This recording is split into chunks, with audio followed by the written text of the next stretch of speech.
বাংলাদেশে গণতন্ত্র মুক্তি পায় নাই। যেই সরকারটা হয়েছে এটা একটা গণতান্ত্রিক সরকার। কারণ আপনি যদি গণতান্ত্রিক সরকার গঠন করতে হয় তার পূর্বে শর্ত হলো একটি ফেয়ার এন্ড ক্রেডিবল ইলেকশন প্রয়োজন।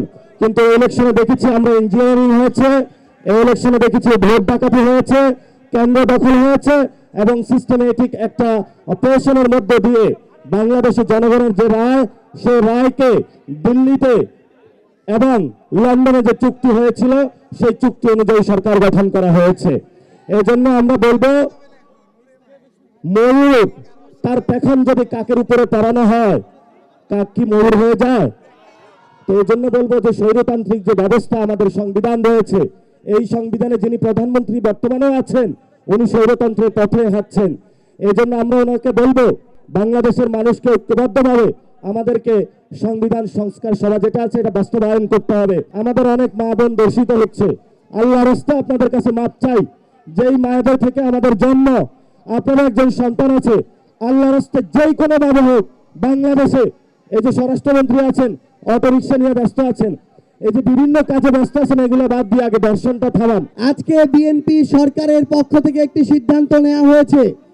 সিদ্ধান্তটি নেওয়া হয়েছে যে ম্যানেজিং কমিটির কিংবা গভর্নিং বডি যত ধরনের বেসরকারি স্কুল শিক্ষা প্রতিষ্ঠান আছে সেগুলোর গভর্নিং বডির সভাপতি হতে কোনো ধরনের শিক্ষাগত যোগ্যতা লাগবে না। অন্তর্বর্তীকালীন সরকারের সময়ে সিদ্ধান্ত নেওয়া হয়েছিল যে কোনো একটি শিক্ষা প্রতিষ্ঠান, এই বেসরকারি প্রতিষ্ঠানের ম্যানেজিং কমিটির সভাপতি হতে অন্তত স্নাতক অর্থাৎ অনার্স পাস কাউকে আসতে হবে। সেটা বাদ দিয়ে বিএনপি যখন এই সিদ্ধান্ত নেয় যে কোনো শিক্ষাগত যোগ্যতা লাগবে না, আমরা মনে করি বিএনপি একইভাবে বাংলাদেশের শিক্ষা প্রতিষ্ঠানগুলোকে দলীয়করণ করে বাংলাদেশের অগ্রগতির মেরুদণ্ড ভেঙে দিতে চাচ্ছে।